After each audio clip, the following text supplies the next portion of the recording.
EMI போய்கிட்டே இருக்கு, எங்க அக்கௌண்ட்ல இருந்து போயிட்டு இருக்கு. நாங்க கண்டுக்கல, நான் வீடு தான் நம்மள்ட்ட ஆச்சுன்னு. ஆனா எங்களுக்கு தெரியாது இந்த வீடு பேங்க் ஓடுதுன்னு. நான் நினைச்சிட்டு நமக்கு வந்துருச்சுப்பா வீடு, ஜாலிப்பா அப்படின்ட்டு. 9 லட்ச ரூபா நீங்க கட்டிருக்கீங்க, 7 லட்ச ரூபாய் இன்ட்ரெஸ்ட், 2 லட்ச ரூபாய் கேபிட்டல். நானும் என் ஒய்ஃபும் ஒரு 30 செகண்ட் பேசல, ஒருத்தர் இப்படி பார்த்துட்டோம். திருப்பி இப்படி வந்து கேட்டேன், சார் 7 லட்ச ரூபாய் இன்ட்ரெஸ்ட் நான் அடைச்சிருக்கேன். ஆமா சார் 7 லட்ச ரூபாய் இன்ட்ரெஸ்ட் அப்படின்னு வெளில வந்தேன். என் ஒய்ஃப் சொன்னேன், we must stop this. 7 லட்ச ரூபாய் நான் பே பண்ணிருக்கேன். என்னாலே நம்ப முடியல. உடனே பேங்க் அக்கௌண்ட் ஓபன் பண்ணோம். லோன் அக்கௌண்ட், இன்னொன்னு சேவிங்ஸ் அக்கௌண்ட். லோன் அக்கௌண்ட்ல 43 லட்ச ரூபாய் அடைக்கணும். அடுத்து ஈராக்கு போனேன், மாசம் 5 லட்ச ரூபாய் அடைச்சேன். மாசம் 5 லட்ச ரூபாய் அடைச்சோன்னே கால் வருது பேங்க் மேனேஜர்ட்ட இருந்து, சார் என்ன சார் இவ்வளவு பெரிய அமௌண்ட் எல்லாம் அனுப்பிட்டு இருக்கீங்க, என்ன சார் ஆச்சு அப்படின்னு. இல்ல சார் சீக்கிரம் க்ளோஸ் பண்ணிட்டு அடுத்து நம்ம ஈசிஆர்ல 1.5 crores இன்னொரு வீடு வாங்குறேன் சார் அப்படின்னு. அப்போ ஓகே சார் அடைச்சிருங்க சார், இதை அடைச்சு நம்ம அடுத்து போகலாம் சார். க்ளோஸ் பண்ணி முடிச்சோடனே ரெஜிஸ்டர் ஆஃபீஸ்க்கு நான் போறேன். வராரு அவரு பேங்க் மேனேஜர், என்கிட்ட சொன்னார், சார் எத்தனை பேர் இப்படி க்ளோஸ் பண்ணுவாங்கன்னு தெரியல, ஆனா நீங்க genius sir, 24 lakhs you saved sir. எப்படி சார் 24 lakhs அப்படின்னு? சார் 20 வருஷம் கட்ட வேண்டியதை வெறும் 6 மாசத்துல முடிச்சிட்டீங்க, 2.5 வருஷத்துல.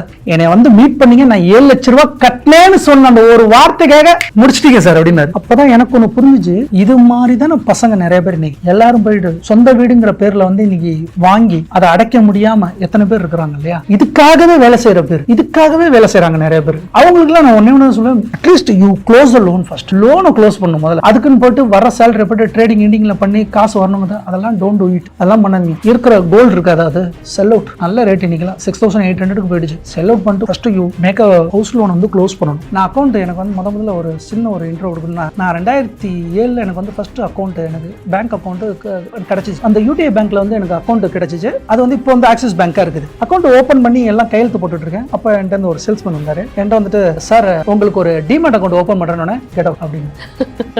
இங்க இருந்து கிளம்பிரு, அவ்வளவுதான் உனக்கு சொல்லுவேன் அப்படின்னு. அங்க மேனேஜர், சார் என்ன சார் டிமேட் கிமேட்டுங்கிற என்ன சார் இது? நான் வந்து பேங்க் அக்கௌண்ட் ஓபன் பண்ணேன். டிமேட் பத்தி நமக்கு தெரியல.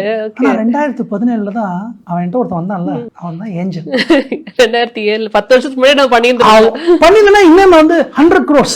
நான் 100 crores இன்னைக்கு. ஆனா எனக்கு தெரியாதே, ஏன்னா எந்த புக்லயும் சொல்லலையே டிமேட் அக்கௌண்ட்னா என்னன்னே தெரியாது. டிமேட் அக்கௌண்ட்னா என்னன்னு தெரியாது.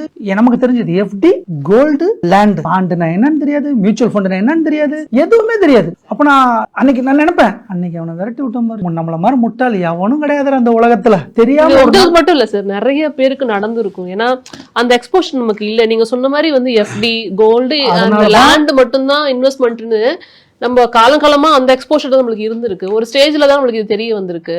நான் திரும்பவும் ஒன்னே ஒன்று தான் சொல்றேன், காம்பவுண்டிங் பவரோட எஃபெக்ட்டுக்கு முன்னாடி எதுவுமே இங்கே சாதாரணம் தான். காம்பவுண்டிங் எஃபெக்ட்ங்கிறது எப்படின்னா, ஒரு 3000 ரூபா ஒருத்தர் சம்பாதிக்கிறார், ரோட்டில் ஒருத்தர் போறாரு, சம்சாவிக்கிறார், 3000 ரூபா சம்பாதிக்கிறார், எனஃப் ஃபார் இன்வெஸ்ட்மெண்ட்.